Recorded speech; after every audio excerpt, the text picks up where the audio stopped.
Compliment of the season, and good to have you there. President Muhammadu Buhari ordered the closure of Nigeria's land border with Benin Republic. The move was part of the effort to tackle smuggling and associated corruption, but also to support the domestic agricultural industry. In October 14, 2019, Nigeria ordered the closure of all Nigeria's land borders with all countries. In 2020, President Muhammadu Buhari gave the order for the immediate reopening of 4 land borders. They are the semi-border in southwest, Megatari and Ilela borders in northwest, and in 4 borders in southwest Nigeria. Good day and welcome to Christians in Politics, reaching you live from the studios of the Advent Cable Network Nigeria Television, ACNN TV. I am Smart Simon, and today we shall be discussing the reopening of land borders.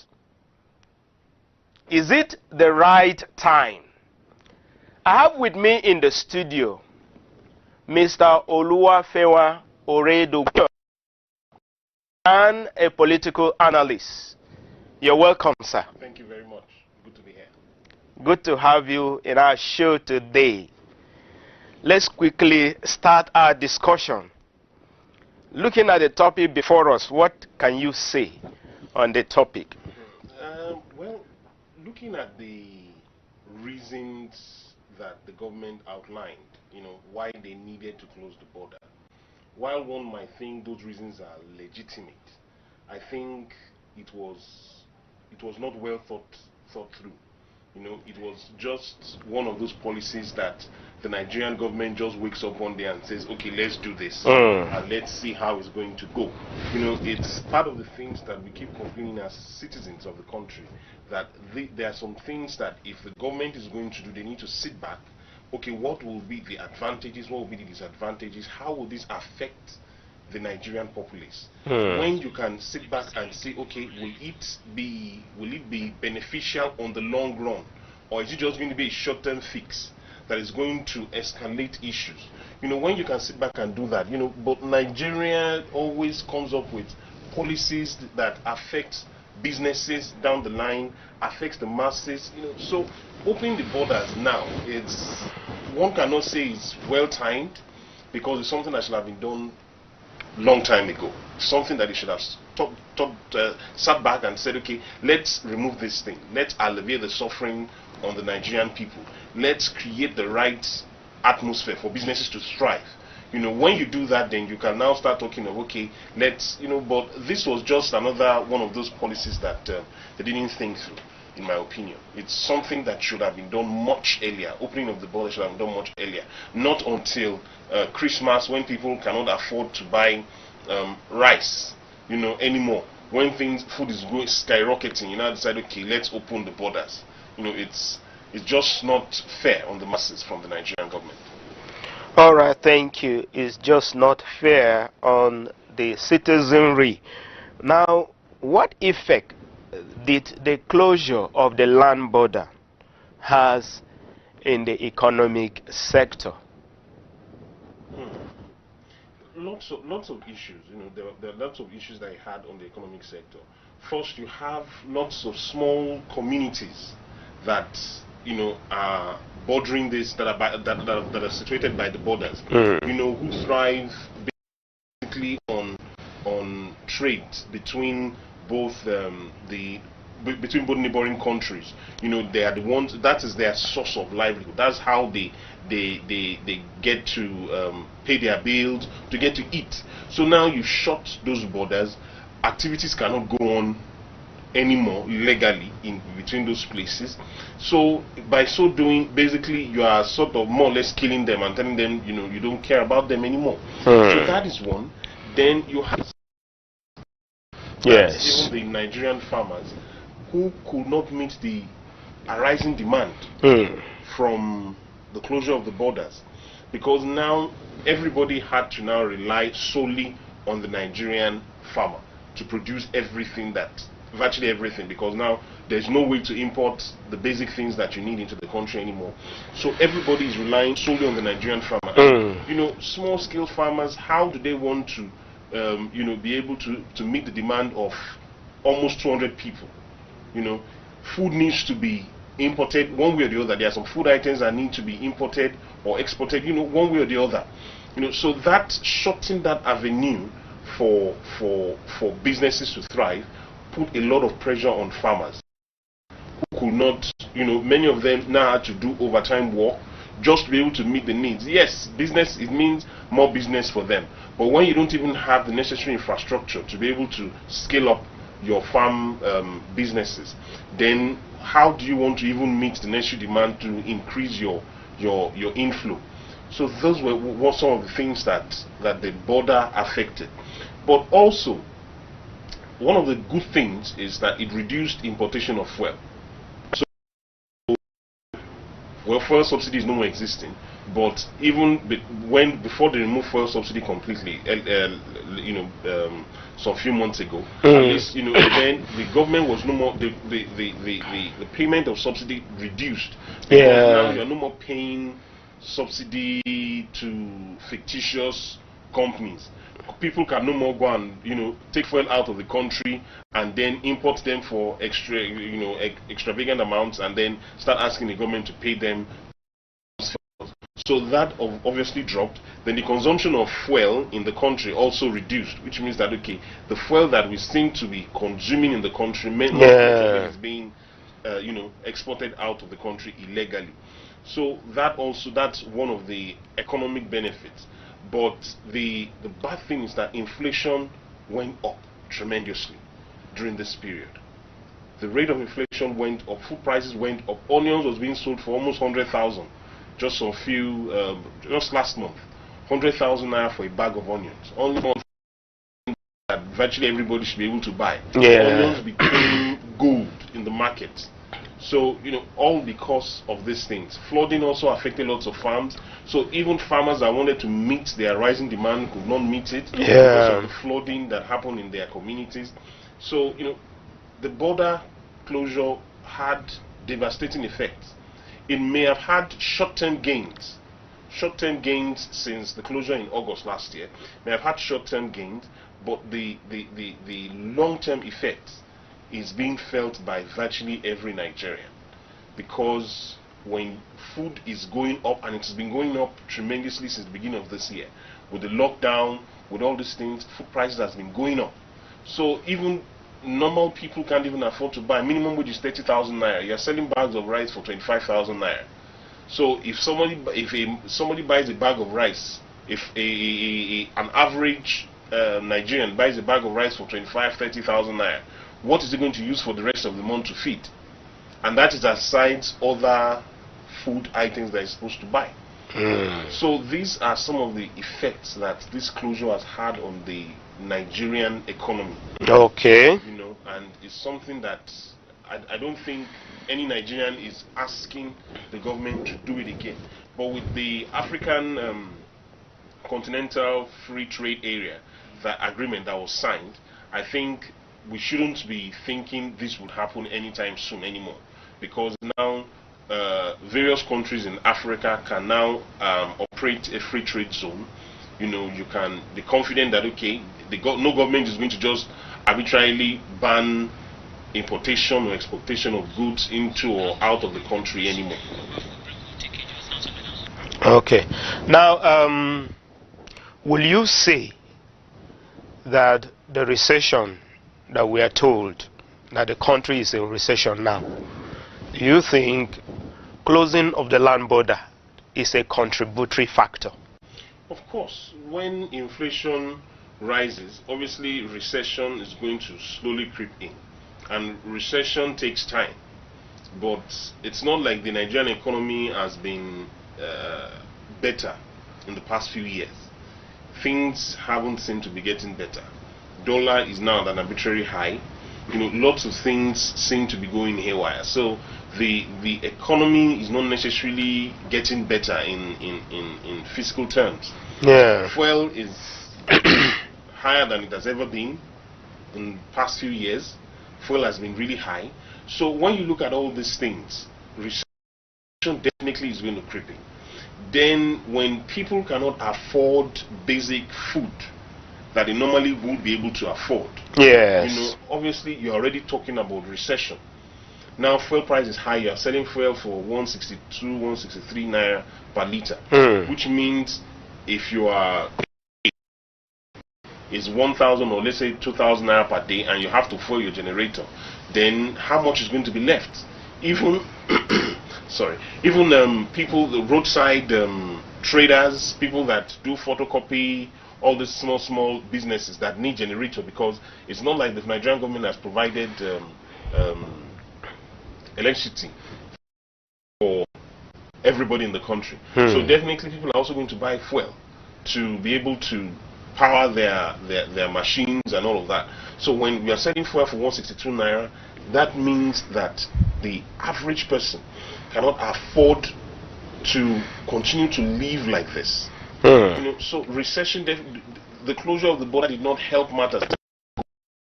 We're talking of palm oil, talking of rice, talking of meat, talking of fish. As these things are going up, it means that the purchasing power of people are also reducing. Because now, if you used to purchase 3 kilos of fish in a month before, and now the price has doubled, you now have to think, should I buy 1 kg of meat or 1 kg of fish now for the month? So definitely you're talking of recession. People can no more afford those things that they normally would be able to afford.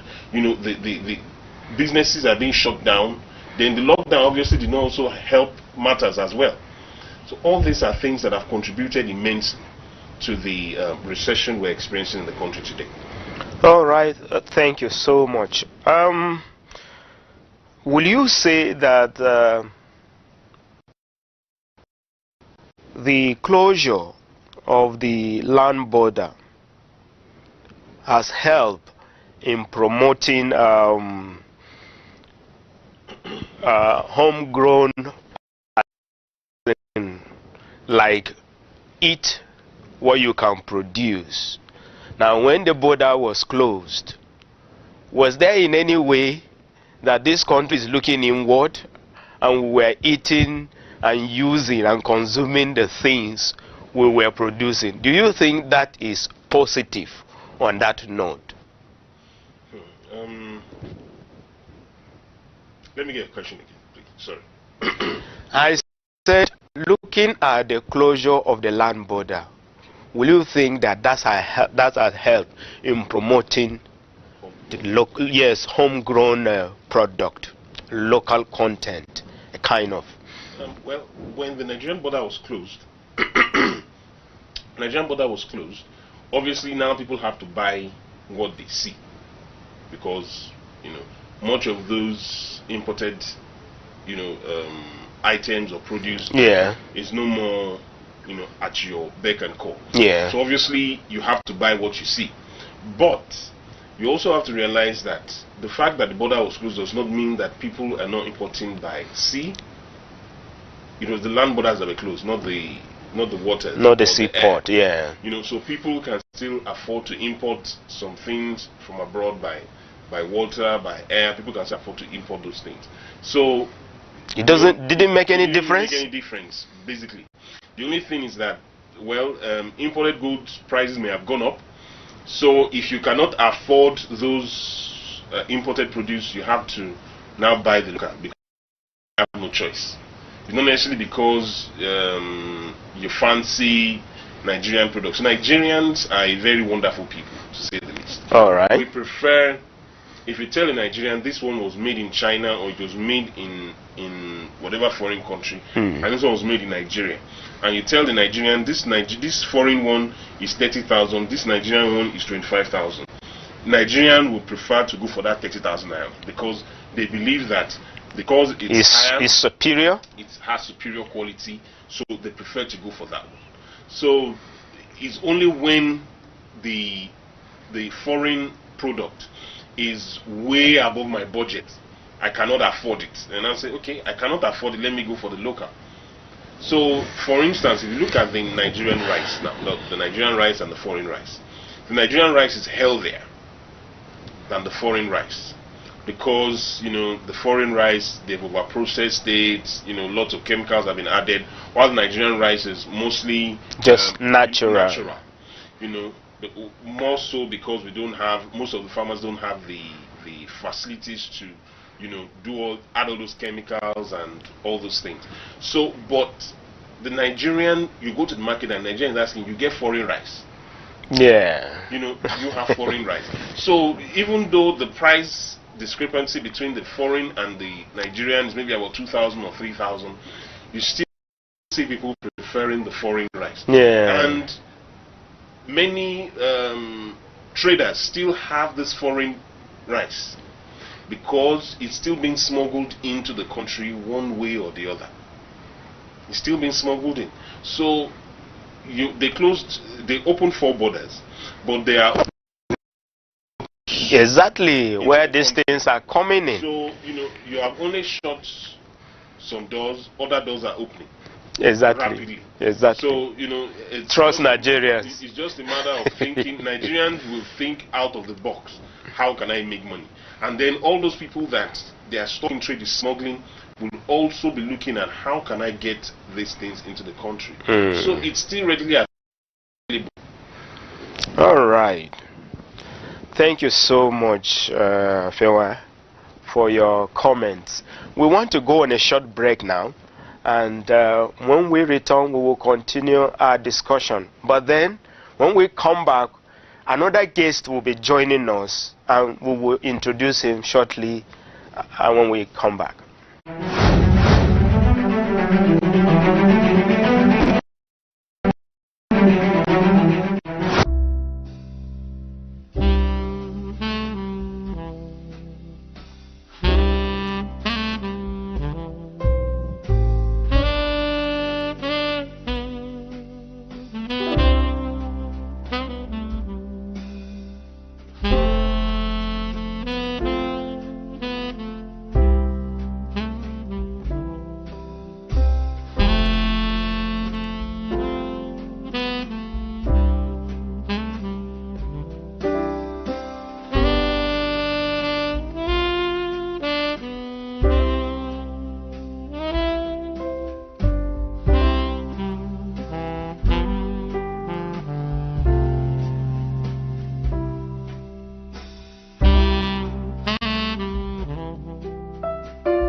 Why do we fall ill? Is it possible to stay without falling ill? Is God interested in our health? Can we get access to cheaper health anywhere? Do you want tips on how to stay healthy? Health Watch, a program to educate you viewers on how to take care of your bodies and deal with different health-related issues.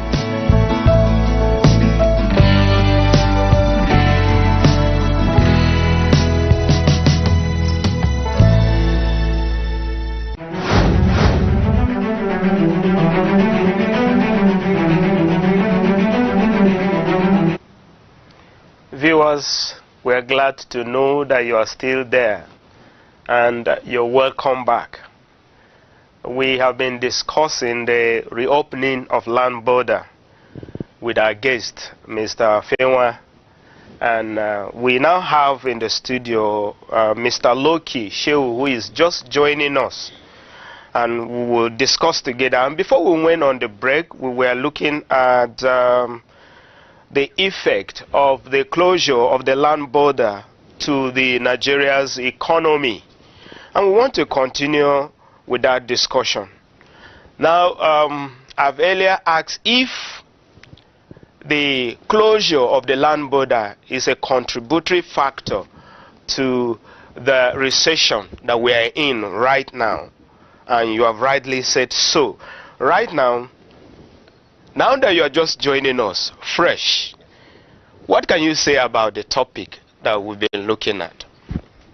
Thank you very much for having me once again. I had to come in late because of one or two stuff that held me. Talking about the closure of our border. The closure happened about 15 months ago or so. And to the government of Nigeria, it was supposed to be for two reasons. Okay. First was for security, and the second is for local production, to increase our local production. Okay. These are the two reasons they gave. Talking about the security, I'll have to go back to around 2014, 2015. Before this particular government, the government of President Goodluck Jonathan had this idea of coming with its closest neighbor, talking about Niger, Benin Republic, Cameroon, and Chad Republic, who were at that time being disturbed by the insurgents of Boko Haram. Yeah. The thought then was for an alliance in which these countries will come together to fight the insurgency that was at that time disturbing the five of them. Benin Republic was acting as a, should I call it, an invitee to the table. Okay. Yeah, an observer. They gave it that title of an observer. Now, what was happening then was, after the Libyan insurgency, yes, there was a serious proliferation of light armor and small weapons. It made West Africa almost one of the dangerous places to live on earth. Yeah. So there was this need for these countries to come together in order to see an end to this rising situation. Something happened. The Nigerian government felt these countries were not given the desired support it needed in order to end this insurgency. Yeah. Because the coming together in the first instance was supposed to be in a way of monitoring the whole of West African region, especially these 5 states. Nigeria had to pull up. Initially, it was called JTF. Nigeria had to pull off in a way, and one of the best thoughts it had, the government of Buhari, was to close this border because it thought its neighbors are not doing enough to help combat the insurgency of Boko Haram. That is talking about the security aspect of closing the border. So it was supposed to be a way of monitoring its borders against the inflow of these insurgents. Now, that is for the security reason. Then, coming to the agricultural reason. You know, one of the cardinal principles this government came into power with was helping in increasing local production. Now, and it moves it from agriculture. When it came, it needed to do something to show that it is serious. So it felt for us to grow in agriculture, we have to stop the importation of goods especially. Now, the importation of agricultural produce stopped, and it was banned, especially rice. They started with rice. They gave rice a certain percentage of importation. Then the final ban on importation of rice was done last year. Now, last year, 2019.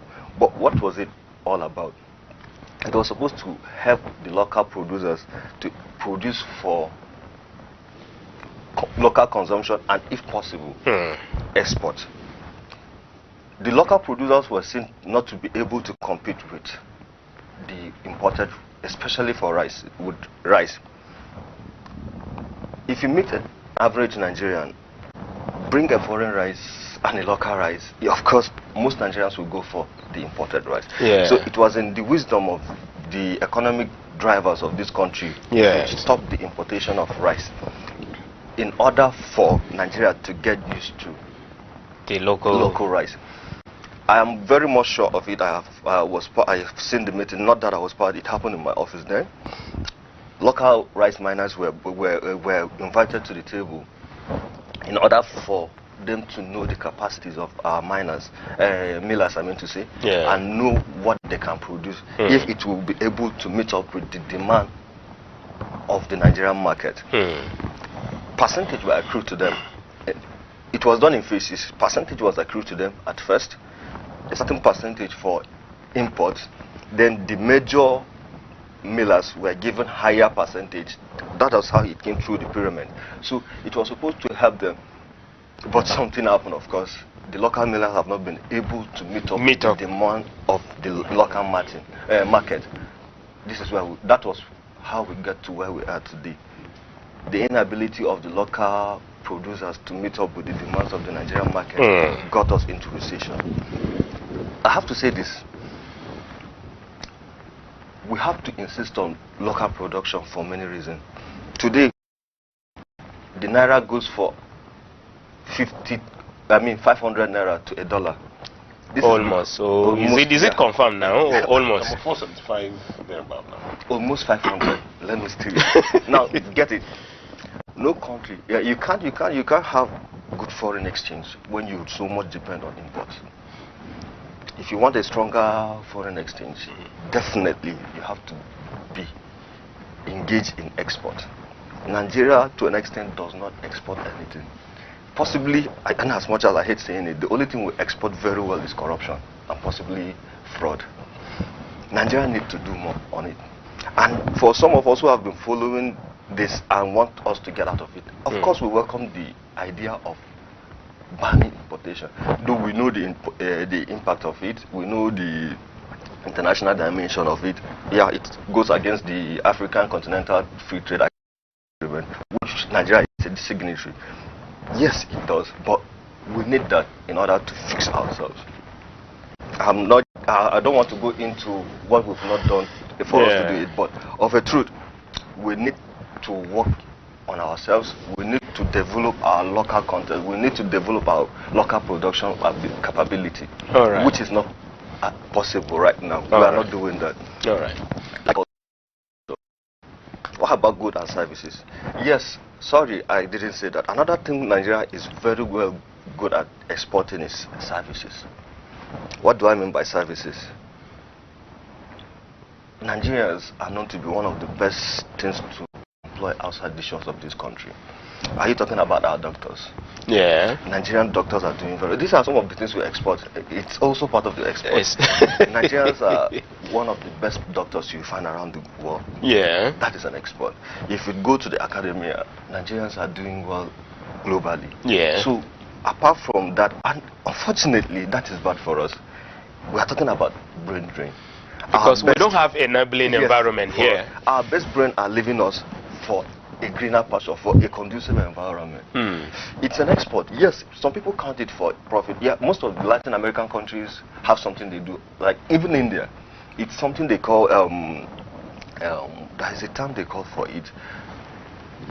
Income coming from people who are staying outside back to the country. It helps in growing the economy of the country. So as a country, Nigeria, we are making so much export of our best brain. That is what export we are doing. To the detriment of us here within the country. So if you look at it, back to the issue of closing of the border. Yes, it was conceived. It was a well-conceived plan, but I so much believe there are things that the federal government did not consider before doing that. I know it should be following in our discussion. All right, so we will come to that after now. So, Mr. Oluwafewa, are you for closure or reopening of land border? Well, like I said, the land borders is only one of 3 borders. You still have the border of the air and you have the border of the sea. And he was talking about local production. It's not only food. When you're talking of local production, you're talking of generally.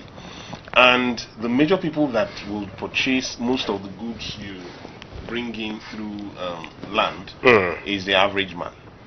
the politicians, the affluent Nigerians still prefer the foreign imported items, not necessarily food now. So until their taste can be restricted to Nigerian things only, we are only just nipping it in the bud. We're not doing much.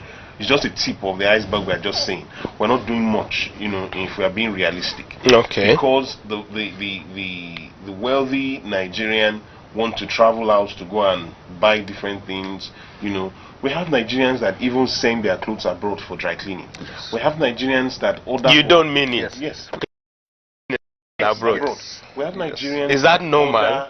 Order for pizza. They order for pizza from abroad for them to eat in Nigeria.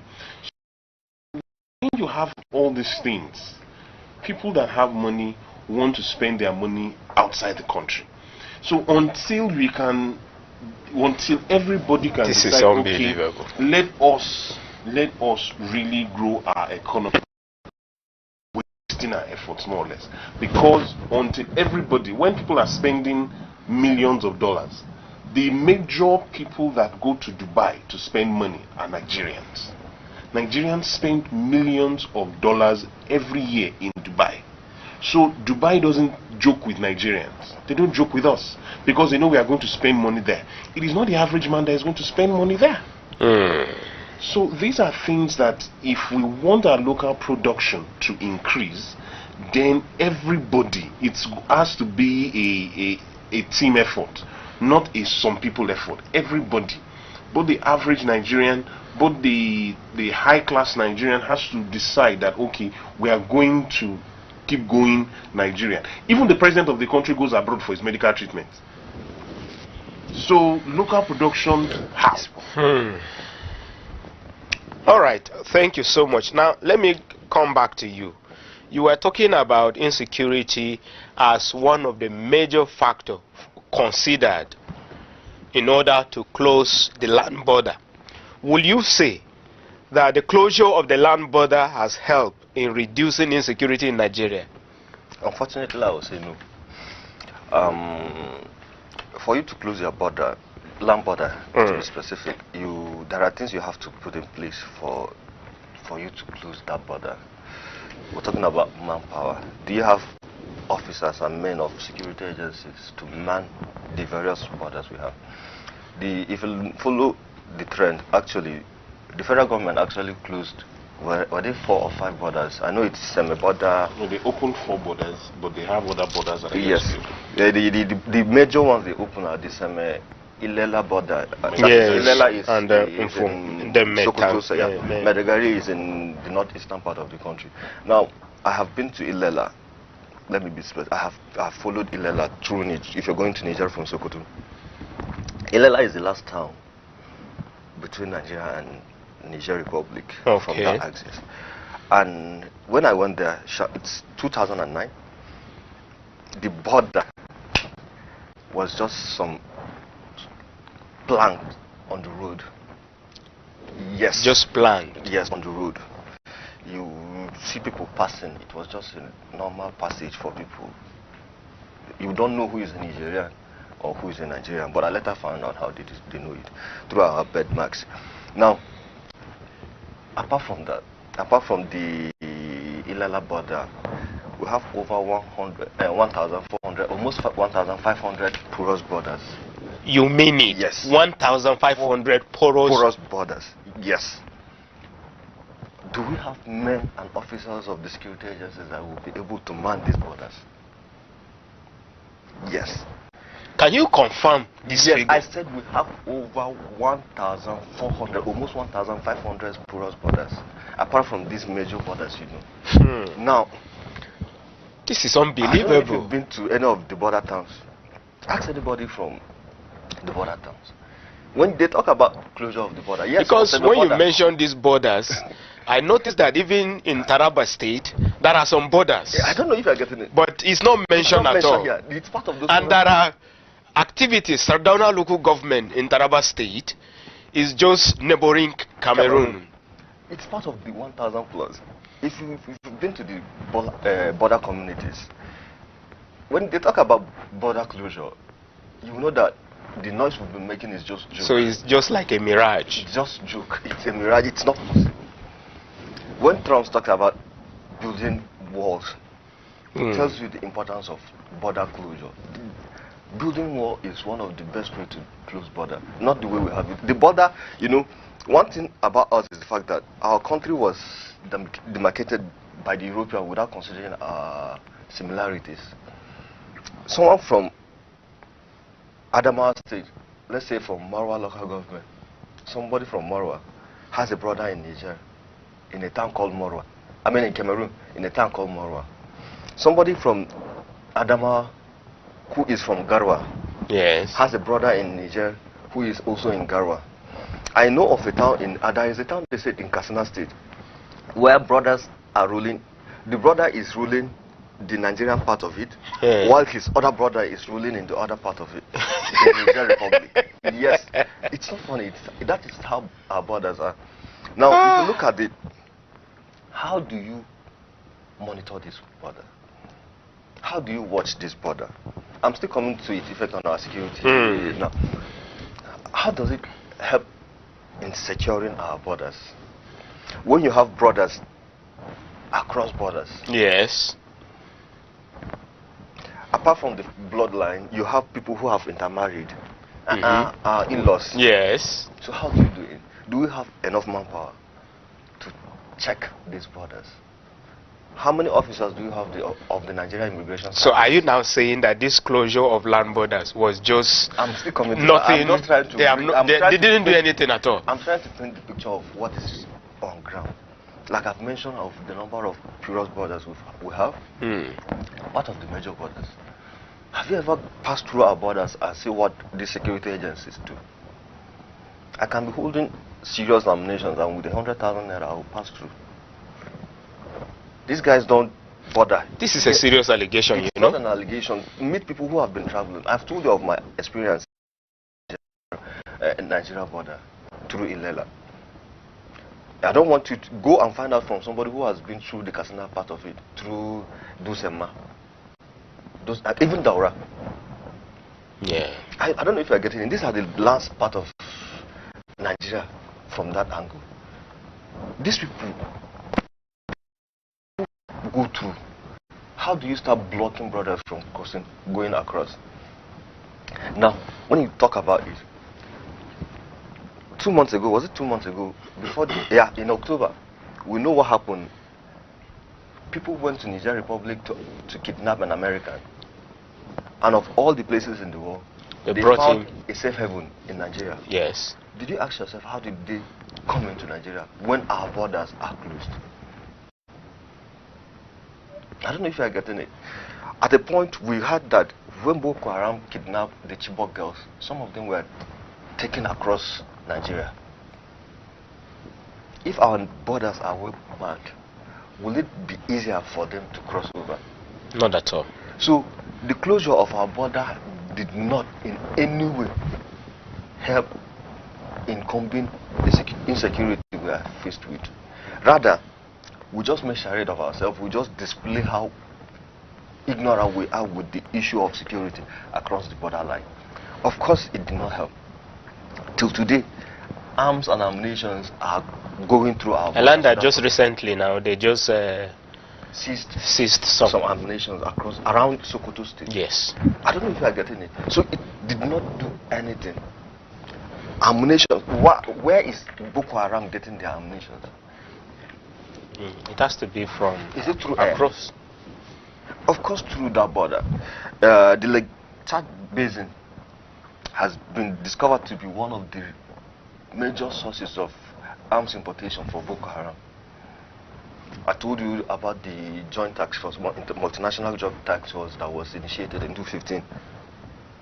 It was supposed to calm the situation around the Lake Chad Basin, but the closure of the border helped in doing that. If Nigeria is checking its border, is Chad Republic doing it? Banki, the town that is close to the border for us from the Chad Republic, Banki well manned? What's the name of that border in the other one they opened, is it well manned? I'm talking about that axis, the northeastern part. Is Garwa, Mora well manned? How many officers of the Nigerian Immigration Service do we have in that place? How many officers of the Nigerian Customs do we have in that axis? How many officers of the Nigerian Army do we have in that axis? Okay. So definitely, it didn't reduce anything. If he had done that, the insecurity we are faced with today in this country would have been to the lowest of it. Okay. All right. Thank you so much. Now, with the reopening of land borders now, will it have any effect on the insecurity? Will it? Well, when there was no difference, when it was opened and when it was closed, I don't think there's going to be any difference now that it's been opened. Like he said, closing of those borders only temporarily make people think of, okay, other routes. Let's think of other routes that we can use to move in. You know, that's basically what it's done. And then, you know, when you have borders that planks, even when you see pictures, if you go online and exactly, borders, you see just planks, and just tires, planks. You know, and then you see you can come with and see a what do they call this thing? A signboard that says "Welcome to Nigeria, goodbye from Nigeria." So if you watch foreign films and you're looking at their borders, you see it's properly manned gate. You know, you see cars moving in. You see dogs that are. We have that in the border. Only. You see dogs sniffing cars. You see people, security standing, cameras, you know, everywhere. You see queues of cars that, okay, before you pass this place, they have to check and make sure that, you know, you have your passport, you have everything. So these are things that, if they are in place, you can be talking of whether border is opened or border is closed. Okay, security challenges can be reduced. Of bombing in Nigeria, that's even as reduced, and that reduced even before the closure of the borders. But terrorism, insecurity, kidnapping has been on the steady rise because many people that cannot afford to feed their families are turning to crime. So until all those things are fixed, until infrastructure is built in Nigeria, then we cannot, whatever insecurity we are complaining of, whether we close the border or we open it, there is going to really be no change. In the northern part of the country, we see terrorism on the rise, we see kidnappings on the rise, and security operatives are not doing much to stem the tide. So until more security operatives are employed, custom officials, more of them are employed to all these borders, and they are well equipped. Of course, one of the things that an average Nigerian is looking forward to is how can I fill my pockets. So until you can say, okay, if you are caught doing this thing, there's going to be a proper punishment. Yeah. But then if you are doing the right thing among many bad eggs, they are going to look for how they are going to eliminate you. If this person is going to be a problem to us making money at this border, please transfer him somewhere else. So until we can make it, until corruption, our systems, our institutions. The views and opinions expressed on this program are when someone is doing different things and then the only thing they are doing to them, somebody you know you committed a crime and they're fainting in court, and because of that they postpone your case indefinitely. Why would me that I'm at a border not be thinking, if someone can do that, what's the worst that can happen to me? I enrich myself. The worst they will say is that I should leave customs. If I leave customs, at least I've made my money in the next 5-10 years. So until we can create working institutions that will be able to stem the uprising of crime, of corruption in the country, then we are just still touching the surface of the problem. So much. Now, do you think there are laws that government can put in place to help cope this menace of these porous borders, you know, and all of that, illegal entry and all of that and all of that? Well, Trump said he wants to build a wall. Yeah. So we can start by building walls across. You know, across all our porous borders, because these borders where we cannot build, we dig. You know, to ensure that something that will make it inaccessible for people to just cross illegally. You know, when you have over 1,400 and something borders, that means each border should have at least 50 manpower guarding them per time. At least 50 per time. And that is only for land borders. And if there are cameras, it will... And all of that. And you're not talking of land borders, you know, I mean, where seaports, where you also need custom officials there, and you have so many of them in different parts of the country. So until we can properly install manpower and then equipment, scanners, all these things at all the borders, if Ilela, one of the borders that was opened, is just plank that is demarcating, I don't know. How do you want to stem, you know, people's movements? If people are bounded and then my brother is in this other country and he's ruling this other country, how do I want to stem the tide of crime, of, you know? So there's still a lot for the Nigerian government to do. Still a lot. Let me add to it. Yeah. From the As you add to it, can you please also help us to tell us what can the government do in promoting homegrown products? Okay. They're talking about what government needs to do to come in illegal immigration along the borderline. You know, when the government came with the idea of a rail line from Kano to Niger, yes, that was outrage because we don't even have a well-rail system in the country. Yes. It's understandable. I would want us to have that in the country first. Ideally, a reasonable country should be doing that. But having a rail line from Kano to whatever town, was it Maradi also in Niger Republic, would have been one way to checkmate illegal movement. Okay. For you to travel from Kano to Niger, whatever the destination is, you'll be monitored at the railway station. I don't know if you are getting it. Yeah. Doing that, you'll be able to know who and who is going out, make it cheaper who and who is compared coming to the land transportation, the vehicular transportation. If you make it that way, you'll be able to monitor the movement of people along the two countries. Now, if you do that successfully, then have people at the land border to checking that you'll be able to checkmate the movement of people. That is for that word. Then the issue of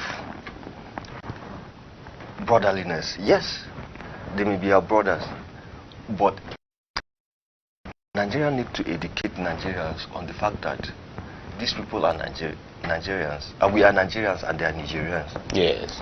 The moment we're able to make that differentiation, we'll be able to monitor ourselves. To the border, for instance, I can tell you, regardless of the fact that they are both Yorubas, the Nigerian Yoruba still see himself a Nigerian, and the Benin Noah still see himself as a Benin Republic. Let me give you an example. If you go to Aflao, the border town between Ghana and Togo, Aflao, as a border town, has Togolese from this side and Ghanaians who are of the same ancestral background. Okay. But if you go there, if you see the checks that goes on in Aflao, they check. They don't want to know where you're from. And I still remember there's this barbed wire that differentiates. Long barbed wire in between. It's okay. It's being well manned. So until Nigeria realize the fact that and take things seriously, these people are Nigerian. I'm talking about this part of it. Yeah. The same applies to the border in Sokoto, in Adama and the rest. Yeah. That is for that. And to your second question of homegrown product, we can't deceive ourselves. One of the worst things that can happen to a country is insecurity. So long as we continue to have insecurity in this country, our desire for growing local production will not happen. Why are we having so much hunger in Nigeria today? Harvest this year is at the lowest ebb. Flooding contributed, but the major attribute of this is insecurity. My father, who is a farmer, told me his beans this year is going to be, there is a poor harvest in farm and ate all he had in the farm. Yeah. Yes. This thing, I'm not talking about somebody, I'm talking about my own dad. This thing happened to most people who are into agriculture. The basis of our agriculture, the agricultural base of this country is the belt and the north. And the insecurity is happening mostly around this area. Yes. People have not been able to farm this year. So how are we going to increase local production in such situations? Onions is expensive today. What happened to onions?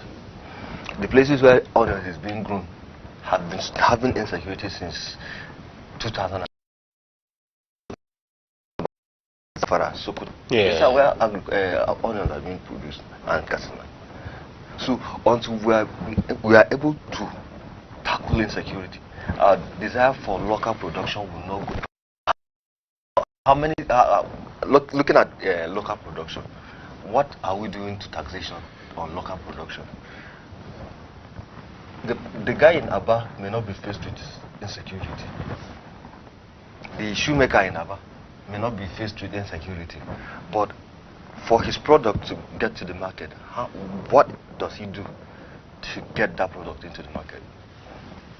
Start with power. Does he have power to power his engines in shoemaking? This guy uses fuel, so there is no power. And if you want to produce, if you want to develop your local production, you definitely have to have power. As a country today, we are still around the 5,000 megawatts production.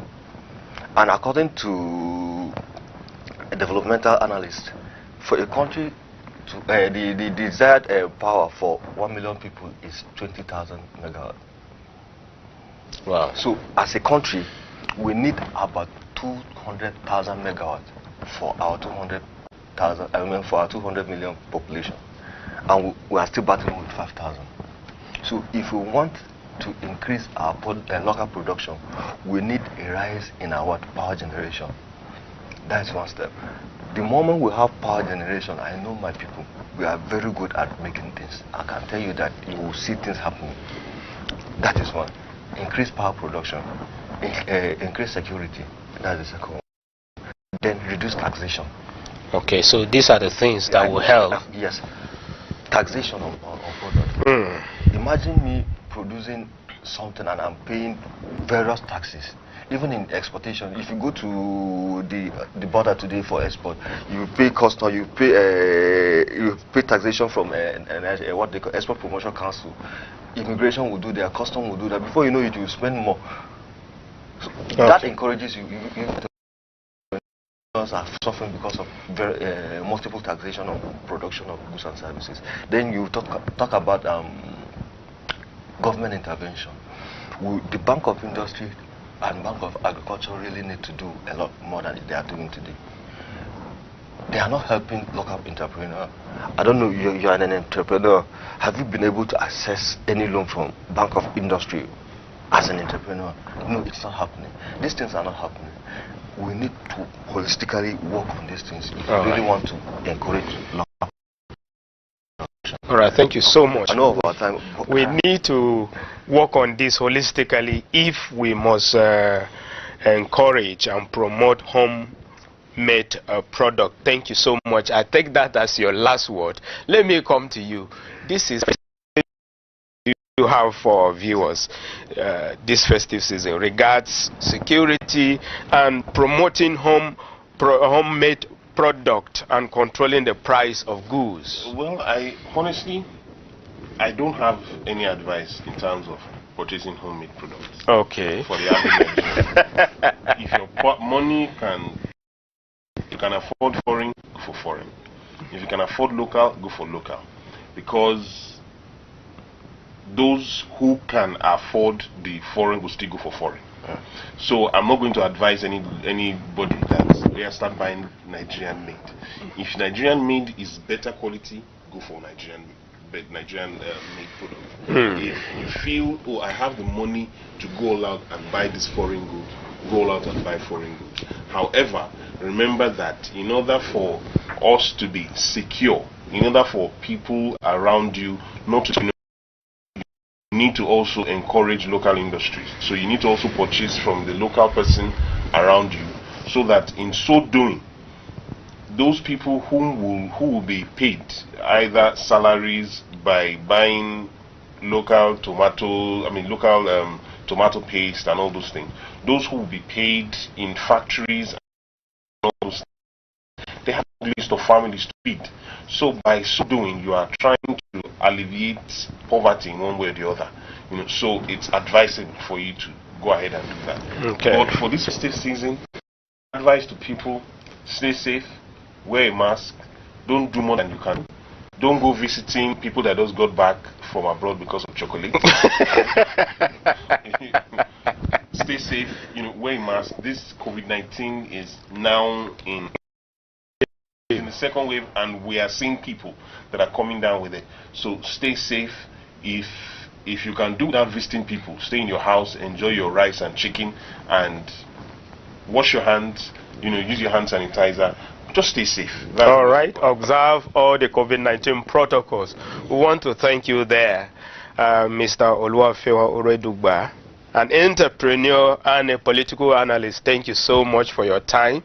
And Mr. Loki Shehu, thank you so much for coming and for that wonderful background. You have knowledge of our borders. You should be an immigration officer, with this knowledge. I'm a trained diplomat. Okay, all right. No wonder. Thank you so much. We want to thank you for coming. Compliment of the season once again, and we wish you Merry Christmas in advance. Please, as we celebrate Christmas, observe all the COVID-19 protocols. This is where we draw the curtain. I remain Smart Simon.